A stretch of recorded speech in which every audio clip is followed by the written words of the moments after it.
Community mobiliser पहुंचे भाजपा प्रदेश अध्यक्ष के आवास पर। उन्होंने वहां पहुंचकर ज्ञापन सौंपा। पिछले दिनों से धरने पर बैठे कम्युनिटी मोबिलाइजर ने बुधवार को भाजपा प्रदेश अध्यक्ष ओम प्रकाश धनखड़ के आवास पर पहुंचकर अपनी मांगों का एक ज्ञापन कार्यालय सचिव नरेंद्र जोंधी को सौंपा। ज्ञापन में कहा गया है कि केंद्र व प्रदेश सरकार की महत्वपूर्ण योजना जल जीवन मिशन के तहत हमें ग्रामीण महिला विकास समिति द्वारा कम्युनिटी मोबिलाइजर की पोस्ट पर हजारों रुपए पैसे ऐंठ लिए गए, जिसके लिए हमारे पूर्व में किए गए सक्षम युवा योजनाओं के लगातार 1.5 से 2 साल के अनुभव व अन्य सभी अनुभव प्रमाण पत्र को अनदेखा करते हुए उसके अनुभव को रिजेक्ट कर संस्था के सचिव प्रकाश धनखड़ ने हजारों रुपए लेते हुए संस्था की ओर से फर्जी अनुभव प्रमाण पत्र बनाए, जिन पर कहीं भी जारी करने की डेट या सीरियल नंबर तक नहीं लिखा गया है और न ही उस पर कहीं मानदेय का उल्लेख किया गया।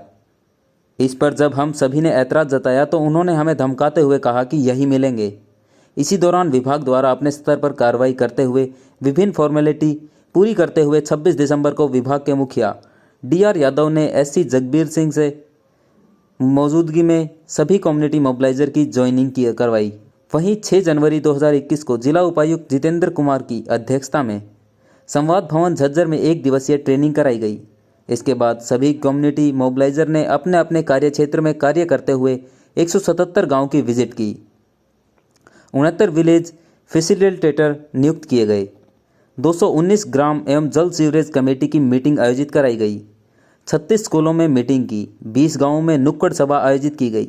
115 FHETC सर्टिफिकेट दिए गए। 58 पंचायतों से स्कीम हैंडओवर सर्टिफिकेट, 89 ग्राम पंचायतों से लीकेज मुक्त प्रमाण पत्र कलेक्ट किए गए। वहीं 70 गांव में लीकेज की पहचान कर संबंधित अधिकारियों को सूचना दी गई। कम्युनिटी मोबिलाइजर द्वारा किए जा रहे कार्य के दौरान भी संस्था के सचिव प्रकाश धनखड़ द्वारा बार बार नौकरी लगाने की एवज में और ज़्यादा पैसे मांग की जाती रही और महिला कम्युनिटी मोबिलाइजर पर नैतिक दबाव बनाया गया। वहीं विभाग के जल जीवन मिशन से जुड़े कार्य की बजाय संस्थान ने अपने निजी कार्य करवाने का दबाव बनाया। इसका विरोध करने पर उन्होंने अनेक बार कम्युनिटी मोबिलाइजर से मीटिंग के दौरान अभद्र भाषा का प्रयोग किया। ज्ञापन में कहा गया कि संस्था के सचिव ने उन्हें 2 फरवरी को जॉब से निकाल दिया। इस तमाम घटना की शिकायत हम सभी कम्युनिटी मोबिलाइजर ने SC जगबीर सिंह मलिक को की, लेकिन उन्होंने अभी तक संस्था के खिलाफ कोई कार्रवाई नहीं की। किसी भी प्रकार की कार्रवाई न होने पर करीब 1 माह इंतजार के बाद कम्युनिटी मोबिलाइजर ने जिला उपायुक्त को ज्ञापन सौंपना सही समझा। अन्य जनप्रतिनिधियों को भी उन्होंने ज्ञापन सौंपा। यही नहीं, पिछले 1 सप्ताह से हम लोकतांत्रिक तरीके से विभाग के सामने शांतिपूर्ण धरना दे रहे हैं, लेकिन उसके उपरांत भी उक्त संस्था के खिलाफ कोई कार्यवाही नहीं की जा रही। भाजपा सरकार व पार्टी के जीरो टॉलरेंस की नीति को उक्त संस्था के साथ साथ संबंधित अधिकारी भी कार्रवाई न करके पलीता लगा रहे हैं, जिसके चलते बेदाग और लोकप्रिय सरकार को इस तरह से लोग दाग लगाने का कार्य कर रहे हैं।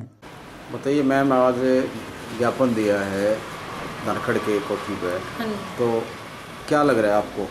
सर, हमने तो अपनी तरफ से जो बीजेपी के मंत्री हैं जिनकी सत्ता है फिलहाल राज्य में, प्रदेश अध्यक्ष ओम प्रकाश धनखड़, उनसे भी अपनी गुजारिश कर दी है कि भाई हमारे साथ न्याय किया जाए। इससे पहले हमने अपनी और भी कार्रवाई कर ली, लेकिन किसी भी कार्रवाई का कोई भी सकारात्मक परिणाम नहीं मिल रहे हैं। इसीलिए आज हमने यहाँ पे अपना ज्ञापन दिया है कि ओम प्रकाश धनखड़ है, इनका ऑफिस है इसके ऊपर के हमारी कोई सकारात्मक कार्रवाई हो जाए। तो यहाँ पे जो मौजूदा सदस्य थे, जो अध्यक्ष हैं यहाँ पे, उन्होंने हमारा ज्ञापन बहुत अच्छे तरीके से लिया है और हमारे को सकारात्मक कार्रवाई करने का भरोसा दिया है। और अगर ये कार्रवाई सकारात्मक रूप में होती है तो जो हमारे अंदर ये है कि भाई कई राजनीतिक रसूखों के कारण प्रकाश धनखड़ जो हमारे अच्छा काम करने के बावजूद हमारे को हटाया गया है, और अगर ये सकारात्मक कार्रवाई होती है प्रकाश धनखड़ के बारे में, वो हमारा भी सकारात्मक रूप में बदलेगा, जो वो अपने राजनीतिक रसूख का हमारे को बार बार हवाला दे रहा है।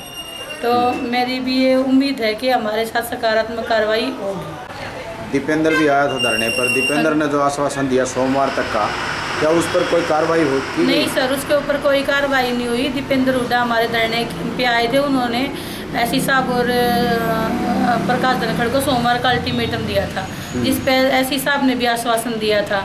उसके बाद दीपेंद्र हुड्डा ने हमारे को फ़ोन करने की परमिशन दी थी कि अगर आपका समाधान नहीं हो तो आप फ़ोन करके सूचना दे। आज हमने धरने के 9वें दिन सब जगह अपने ज्ञापन देने के बाद कोई भी कार्रवाई ना होने के कारण आज हमने प्रदेश अध्यक्ष ओम प्रकाश धनखड़ के कार्यालय में जो यहाँ मौजूद सदस्य थे उनको अपना ज्ञापन दिया। उन्होंने हमारे को आश्वासन दिया है कि हमारी बात ओम प्रकाश धनखड़ तक पहुँचाई जाएगी।